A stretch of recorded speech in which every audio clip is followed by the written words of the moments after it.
Rigters, hoofstuk 8. Toe vra die Efraimiete vir hom, vir wat het jy dit gedoen deur ons nie ook op te roep om teen die Midianiete te gaan veg nie? En hulle het baie met hom beklei. Toe antwoord Gideon, waar het ek nogal beter as julle gevaar? Kyk, die oes wat julle ingesamel het, was baie groter as die oes wat ek ingesamel het. Oreb en Seeb, die bevelvoerders van die Midianiete, is deur God in julle hand gegee. Toe hy dit sê, het hulle buig gesak. Doodmoeg het Gideon en die 300 manne wat by hom was, by die Jordaanrivier aangekom en het steeds voortgegaan om die Midianiete te agtervolg. Vir die manne van Sukkot het hy gesê, kyk, die manne wat my volg is baie moeg, en ons is besig om die konings van die Midianiete, Sebag en Salmuna, te agtervolg. Gee asseblief kos vir hierdie manne. Die leiers van Sukkot het hom egter geantwoord, is Sebag en Salmuna al in jou hand oorgegee, dat ons kos aan jou soldate moet gee? En Gideon antwoord, ek sal terugkom en julle liggame pynig met woestyndorings en hakdorings, wanneer Sebag en Salmuna deur die Here in my hand oorgegee is. Toe het hy vertrek na Peniel.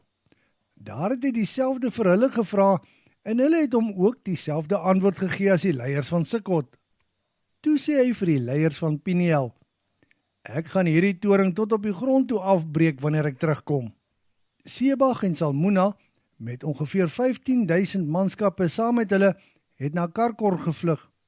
Dit was die enigste soldate wat oorgebly het vir die oosterse mense, want daar het reeds 120.000 manne wat met die swaard kon veg, gesterf. Met die karavaanroete wat oos van Noobag en Jogboa verbyloop, het Gideon en sy manne opgetrek en 'n verrassingsaanval op hulle gemaak. Daarop vlug die twee Midianitiese konings, Sebag en Salmuna, maar Gideon het hulle agterna gesit en hulle gevange geneem. Vrees het hulle leer beetgepak. Deur die nek van Geres het Gideon teruggekeer van die slagveld. Toe neem hy 'n jong man van Sukkot gevange en vra hom uit oor die name van die leiers van Sukkot.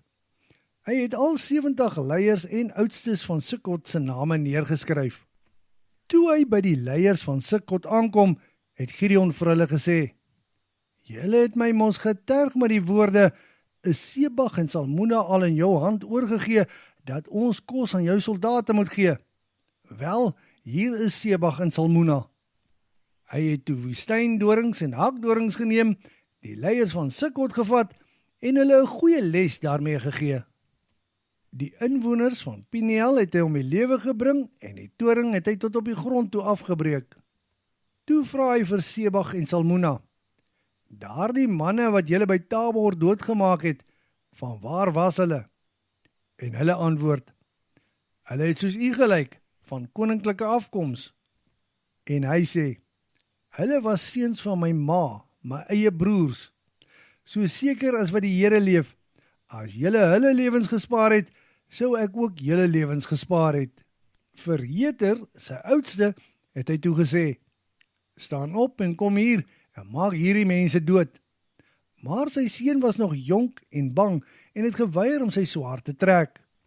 Daarop sê Sebag en Salmuna vir hom, hoekom wys jy nie waar jou manlike krag lê nie, en doen dit self? Toe staan Gideon op en maak Sebag en Salmuna dood. Die kettingkies met die maantjies wat om die nekke van hulle kamele gehang het, het hy vir homself gevat. En die manskappe van Israel het vir Gideon gesê, u het ons uit die hand van die Midianiete gered.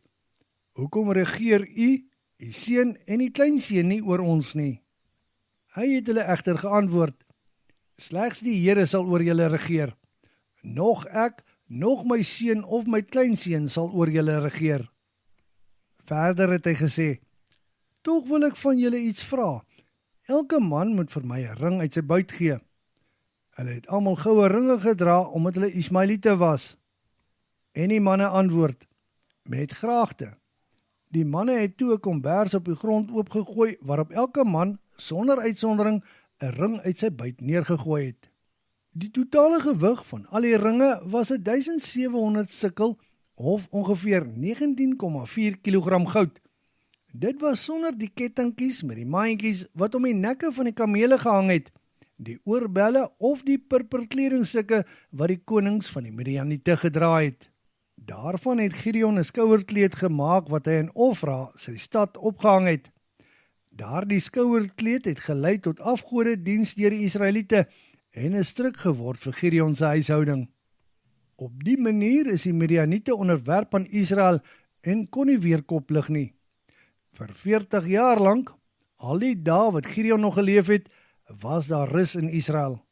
Gideon, die seun van Joas, wat ook Jerubbaal genoem is, het teruggegaan na sy huis. Gideon het baie vroue gehad, waarby hy 70 seuns gehad het. In Sichem het hy ook nog 'n byvrou gehad wat aan hom 'n seun gegee het. Sy naam was Abimelech. En Gideon, die seun van Joas, het baie oud geword. Toe hy gesterf het, het hulle hom in die graf van sy pa Joas in Ofra, wat aan Abieser se familie behoort het, begrawe. Na die dood van Gideon het die Israeliete egter weer agter die Baals aangeloop en Baal-Berit aanbid as hulle god. Die Israeliete het gou vergeet van die Here hulle God, wat hulle uit die hande van al hulle vyande rondom hulle gered het.